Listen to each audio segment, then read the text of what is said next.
Hola, soy Ana Peiro y los recibo con mucho gusto en una emisión más de Rubik, la revista de divulgación del Colegio Nacional. Durante la próxima media hora, yo seré tu guía. Comencemos.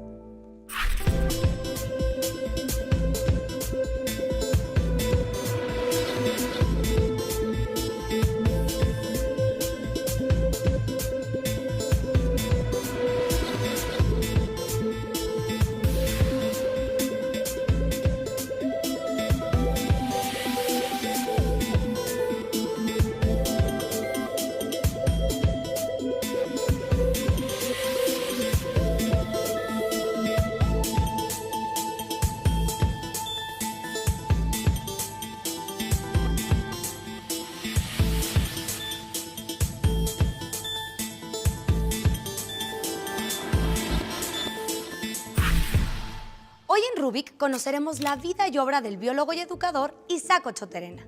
Revelaremos un poco de la historia de una de las salas de conciertos más importantes de Latinoamérica y la arqueóloga Linda Rosa Manzanilla nos hablará sobre Egipto.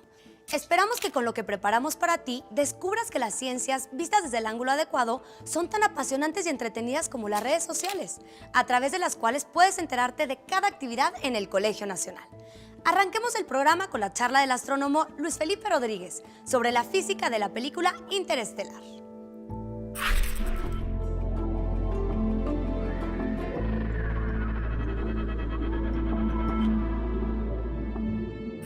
El día de hoy voy a dar una plática para todo público que titulé La física de la película Interestelar. Los astrónomos, como parte de nuestro trabajo, tenemos que hacer mucha difusión.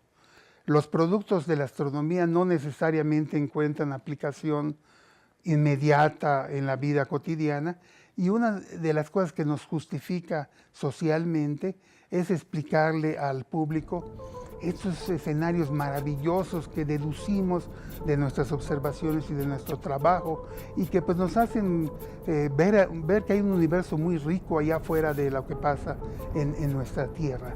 En este caso pues escogí un truco que es el de utilizar una película que además tuvo un gran impacto y una gran asistencia del público, y que contiene mucho material científico. Es una película que está motivada desde el principio, desde su origen, está, digamos, fundamentada en la ciencia, contó con un asesor que es un científico muy reconocido y que trata de distintos temas que tienen que ver con la ciencia. Inicia con una tierra, vamos a decir, agonizante, en la que los cultivos sufren de plagas, es prácticamente ya imposible vivir, y la gente tiene que plantearse la posibilidad de mover a la humanidad, o al menos una pequeña parte, a otro planeta, en otra estrella que no esté agotado como nuestra Tierra.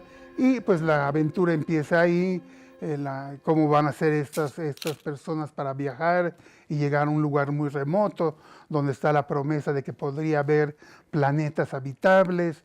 Resulta que estos planetas están en el peor lugar imaginable, que es alrededor de un hoyo negro, donde las condiciones son muy especiales. Y entonces es una película muy interesante porque la trama está muy afectada por la ciencia. Una de las cosas fundamentales de todo esto es que si uno está en órbita alrededor de un hoyo negro, el tiempo transcurre mucho más lento para esa persona que para la gente que está lejos, afuera. Y entonces estas personas que van a explorar este planeta saben que por cada hora que pase para ellos son años para la gente afuera, ¿no? Y saben que al hacer esto, pues el precio que van a pagar por esta exploración es que cuando regresen, se alejen del hoyo negro, sus familiares, sus hijos, todos van a ser ya unos ancianos o van a haber ya muerto. Entonces es una película muy interesante, que tiene muy metida a la ciencia, que a la gente le gustó muchísimo en todo el mundo y también en México, y que pues me va a dar una excusa para platicar un poco de cosas como viajes interestelares, agujeros de gusano, hoyos negros, cómo el tiempo transcurre distinto dependiendo de dónde estamos. Y en fin, pues es uno de los recursos que utilizamos los científicos para dar una plática de divulgación. Vamos a ver cómo funciona. junto con Jacobo Isaac Ochoterena. Jacobo Isaac Ochoterena y Mendieta nació en 1885 en Atlixco, Puebla. Fue biólogo botánico, especialista en cactáceas, académico y creador de instituciones. En la Sierra de Puebla, tuvo su primer empleo como maestro de primaria. Más tarde, en la Ciudad de México, sería profesor de la Escuela Nacional Preparatoria y director del Instituto de Biología de la UNAM, donde laboró por 17 años. En 1935, fundó la Sociedad Mexicana de Biología. En 1939, como jefe del Departamento de Biología de la recién creada Facultad de Ciencias de la UNAM, ejerció una marcada influencia en la carrera de biología al ligarla a la medicina. Entre artículos, libros y notas, realizó 230 trabajos. Uno de los más destacados es Lecciones de Biología, texto sobre la evolución. En 1940, se le nombró doctor honoris causa por la UNAM y 3 años después, en 1943, se convirtió en miembro fundador del Colegio Nacional.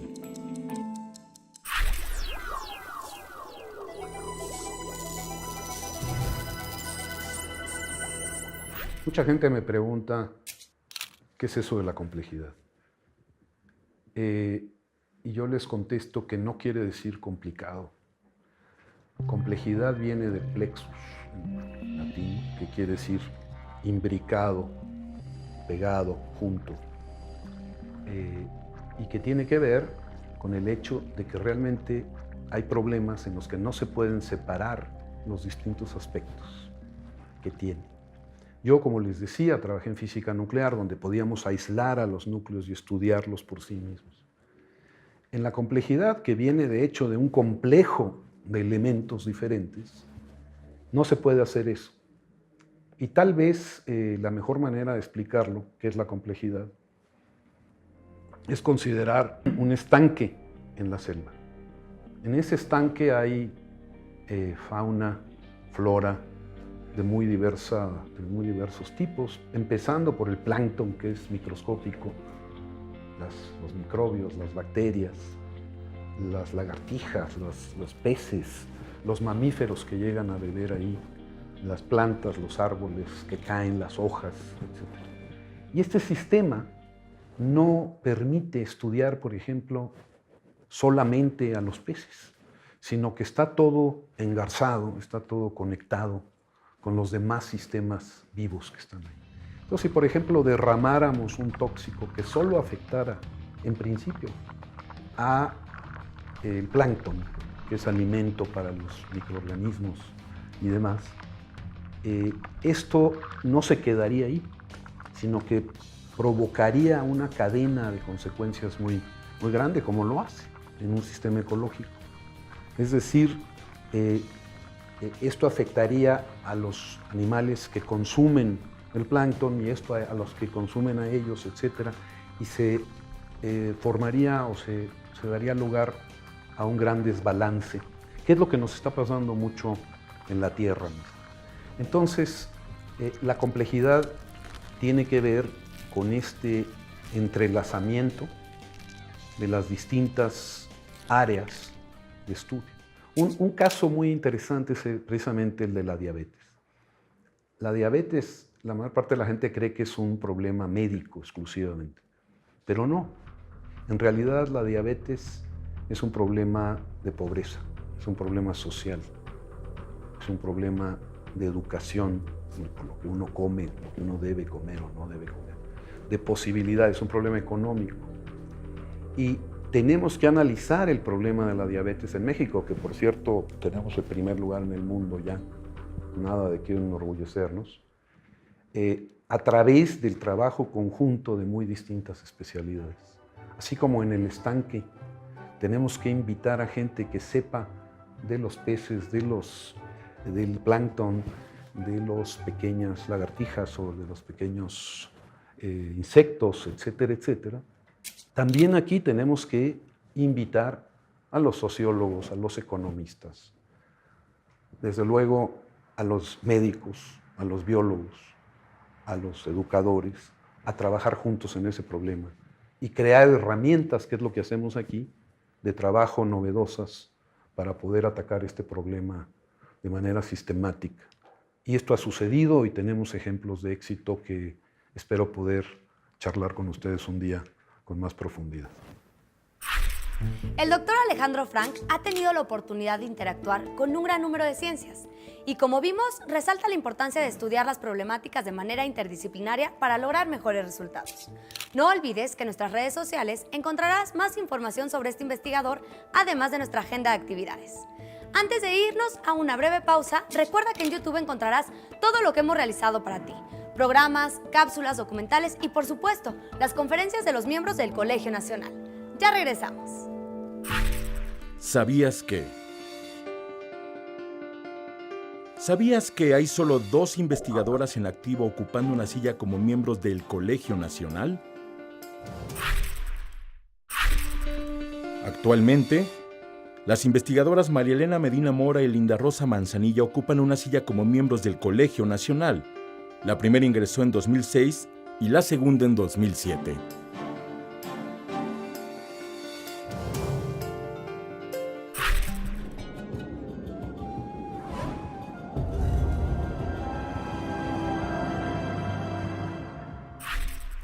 Hoy vamos a hablar de una civilización excepcional. Esta es Egipto, que se encuentra en el noreste de África. Es una civilización particular porque obviamente siempre se dijo que estaba debida al Nilo, al río Nilo. El río Nilo es la única fuente de agua perenne de todo el norte de África. Una civilización centrada en sí misma porque está rodeada de océanos como el mar Mediterráneo y el mar Rojo, por desiertos, el desierto líbico y el arábigo, porque se construyó a sí misma como un pueblo elegido por los dioses para tener un dios gobernándolos. Los egipcios pensaban que el faraón era el dios Horus, es decir, que estaban regidos por un dios. Egipto estuvo aislado durante mucho tiempo, de hecho construyó un estado rodeado de fronteras claramente, digamos, vigiladas por policía de frontera, y precisamente porque ellos pensaban estar gobernados por un dios, la historia de Egipto, su deseo de trascender en el más allá, esas tumbas reales con el fin de que los faraones pasaran al mundo estelar, ese mundo del más allá que en mucho estaba ligado con el mundo de la hora, construye a Egipto como una civilización excepcional. No hay algo que podamos comparar con Egipto.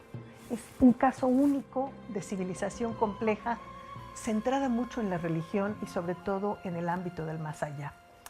En 1978, gracias a la invitación de la Universidad de Roma, pude participar en excavaciones en Egipto, en el sitio de Maadi, que es un sitio de gente que venía de Levante trayendo hacia Egipto sílex tabular para hacer cuchillos maravillosos antes del surgimiento del Estado faraónico.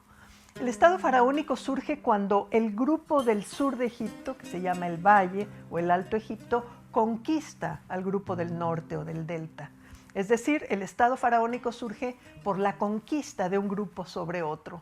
Pero una vez unificado Egipto, una cosa que maravilla es que una civilización que dura 2000 años con la misma religión, la misma lengua, la misma administración, no existe algo similar en el resto del mundo antiguo.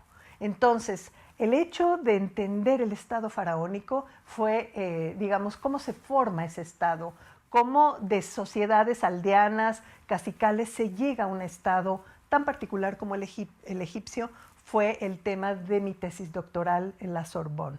Así que yo creo que Egipto marca un caso particular de sociedad. Nuestra civilización occidental traza la mayor parte de sus instituciones hacia Mesopotamia. ¿Por qué? Porque Mesopotamia era más pragmática, se basaba en el quehacer cotidiano, en la administración, en la contabilidad, no tanto en el mundo de las deidades y del más allá. Egipto es un caso particular.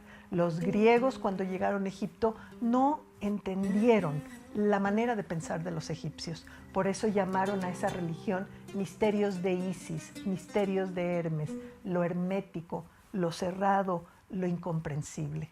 Así que Egipto es un caso muy particular de civilización. Sala Nezahualcóyotl. La Sala Nezahualcóyotl, ubicada en el Centro Cultural Universitario, se inauguró el jueves 30 de diciembre de 1976. La primera partitura que se escuchó en este recinto fue el himno nacional mexicano. Después sonaron fiestas, compuesta especialmente por el maestro Héctor Quintanar, y Sinfonía India de Carlos Chávez. El ideólogo responsable de crear uno de los espacios de conciertos con la mejor acústica de Latinoamérica fue el director de orquesta y miembro del Colegio Nacional, Eduardo Mata. Los encargados de su construcción, que por cierto duró escasos 9 meses, fueron los arquitectos Arcadio Artiz y Orson Núñez, con el loable diseño acústico de Christopher Jaffe. Este foro es la casa de la Orquesta Filarmónica de la UNAM, tiene una superficie de 9.500 metros cuadrados y una capacidad para 2.311 asistentes, quienes pueden disfrutar de un sonido perfecto desde cualquier butaca.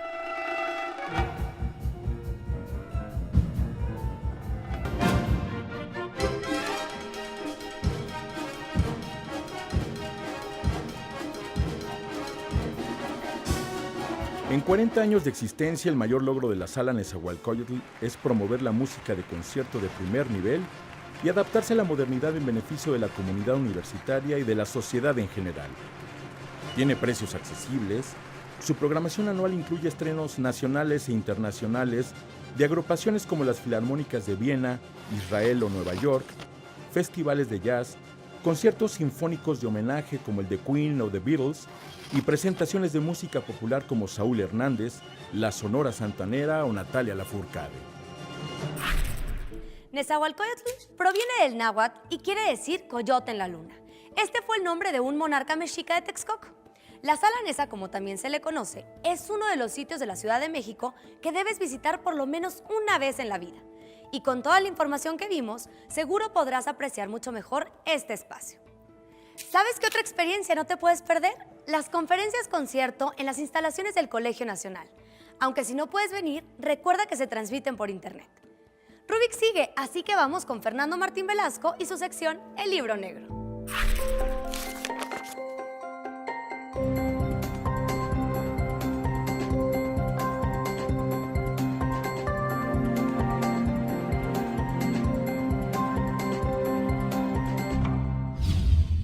Por ejemplo, Nietzsche decía que lo que definía lo contemporáneo era que es intempestivo. ¿Tú cómo definirías la música contemporánea? ¿De cuál sería como su rasgo característico en relación con las tradiciones anteriores? Lo que pasa, lo que pasó a finales del siglo XIX y principios del XX en el área de la música clásica es que se pusieron en tela de juicio valores largamente establecidos. Uno de ellos es precisamente el lenguaje. ¿Qué es lo que caracteriza a la música del siglo XX? Yo diría, y lo insisto, que es la pluralidad. Se trata de una música con muchos rostros, de una música con muchas voces. Y la suma de esas diferentes voces, la suma de esa pluralidad de rostros, es lo que llamamos música contemporánea. No tengo otra posible definición. De todas maneras, todo es música, naturalmente, ¿no? Todo es música. Y cuando se habla de tradición, se tiende a hablar del pasado al presente. Y a mí me parece que ese es un error. Yo creo que la tradición no es una carga que tú vas a estar como una cruz que traes en la espalda. No es algo que te tenga que oprimir. Yo creo que la tradición puede ser muy liberadora siempre y cuando la veas desde el presente al pasado y consideres que eres tú el que modifica la tradición. La tradición no te está... tú no eres un producto de la tradición. Tú eliges tu propia tradición. El siglo XX me parece que fue como esta eclosión, como tú decías, y el XXI, digamos, apenas inicia, podría parecer prematuro, pero tú has detectado como alguna especie no de gran eclosión, pero a lo mejor como de movimiento, de inquietud. No, yo sigo viendo esta enorme pluralidad en todas partes, en México, en Estados Unidos, en Europa. Hay compositores opuestos, verdaderamente, que conviven. Es una música en la que conviven, digamos, los tradicionalistas con los revolucionarios, los muy conservadores, con aquellos que quieren romper completamente cualquier indicio de tradición. Y todos ellos están conviviendo. Fíjate, simplemente pensemos esto en un compositor tan extremista, digamos, en este sentido, como John Cage, el norteamericano John Cage. Cuando él está escribiendo sus obras para el llamado piano preparado, por ejemplo, en México, Moncayo está escribiendo el huapango. Digo, ¿qué mayor diferencia entre el huapango de Moncayo y las obras para piano de John Cage? Cuando Messiaen está escribiendo, está renovando completamente el lenguaje musical.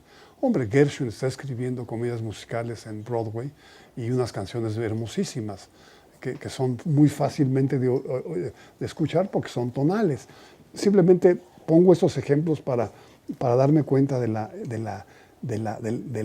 la convivencia que tiene el siglo XX y el XXI, de estéticas y de lenguajes tan diferentes. Y eso evidentemente incide en el oyente, porque el oyente puedes aprender después de muchas audiciones a oír la música de Béla Bartók. Pero si de Béla Bartók quieres escuchar la música de Arnold Schoenberg, tienes que volver a aprender, reaprender a escuchar, porque la música de Schoenberg no tiene nada que ver con la de Bartók. En cambio, en la música tradicional, si tú escuchas a Mozart o escuchas a Chopin, hay un aire de familia en los dos, a pesar de los estilos diferentes. Y ese aire de familia es que los dos hablan el mismo lenguaje, mientras que Schoenberg habla un lenguaje muy diferente al de Béla Bartók. Entonces el oyente sí tiene una enorme tarea por delante, si quiere frecuentar o si desea frecuentar las músicas, yo diría las músicas del siglo XX y del siglo XXI.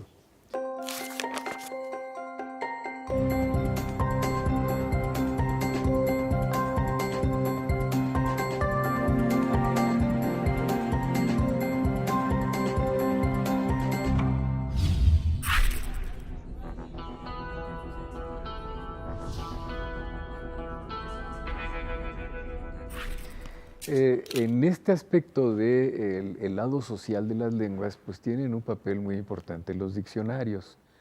¿Por qué? Porque el diccionario de una lengua es el depósito de memoria social sobre las palabras. Los diccionarios nos sirven para entender textos sobre temas que no conocemos o también para entender textos del pasado. Por ejemplo, si yo quiero leer a un cuentista mexicano del siglo XIX, probablemente haya muchas palabras que él utilizó que ya no se usen hoy en día y el diccionario es el que me las resuelve. Y lo mismo para entender un texto de física o un texto de astronomía, etc., necesitamos esas palabras. Construir un diccionario fundamentalmente lleva mucho tiempo. Lleva mucho tiempo porque primero que nada hay que reunir el vocabulario que va a formar parte del diccionario. Y hoy día la investigación lingüística nos ha llevado al punto en que ya no es científico actuar como se actuaba hace todavía 100 años, en que un individuo solo en su oficina se ponía a escribir, a copiar palabras de otros diccionarios y así armaba el suyo. Eso hoy día ni la ciencia lingüística nos lo permite, ni el público se siente suficientemente bien informado. Entonces, tenemos que utilizar métodos que nos aseguren que encontramos el vocabulario que hace falta del diccionario y después métodos para poder transmitir el significado de las palabras correctamente a los lectores. Los diccionarios tienen una propiedad muy importante relacionada con este hecho de ser depósitos de la memoria social, y es que el lector de un diccionario cree que lo que dice el diccionario es cierto. Es decir, cree que el significado que le está dando el diccionario para una palabra es verdad. Y como uno, como lexicógrafo, tiene entonces esa responsabilidad, se debe cerciorar, mediante diferentes métodos de verificación, de que de veras lo que está uno ofreciendo en el diccionario es verdad. Un diccionario que contenga cosas falsas puede llegar a dañar muchas relaciones sociales. Ha sucedido, por ejemplo, en los últimos 20, 30 años, con diccionarios franceses o ingleses que de pronto se equivocan en el momento de ofrecer una palabra y la reacción del público es muy fuerte. De modo que uno tiene que acudir a muchos métodos que provienen de la lingüística para ponerlos en funcionamiento y poder ofrecer el vocabulario. Luego viene el asunto de la redacción misma, en donde ya vamos a decir que el método ya estableció las reglas, pero ahora es el redactor el que tiene que pasar al arte, porque definir una palabra al final viene siendo un arte. Esto quiere decir que el redactor necesita dominar bien su propia lengua, haber hecho bien el análisis y encontrar el modo más claro, más preciso de elaborar la definición. Por eso muchos diccionarios antiguos definían la lexicografía como el arte de escribir diccionarios. El investigador Luis Fernando Lara opina que las lenguas existen en tanto haya quienes las hablen y que desaparecen cuando toda su comunidad muere o cambia de lengua. Por eso su trabajo difundiendo la existencia de palabras o idiomas es tan importante. Esta emisión de Rubik también se extingue, pero nos vemos en la siguiente, no sin antes invitarte a ver los programas anteriores en el canal de YouTube del Colegio Nacional. Yo soy Ana Peiro, gracias por acompañarme. Hasta la próxima.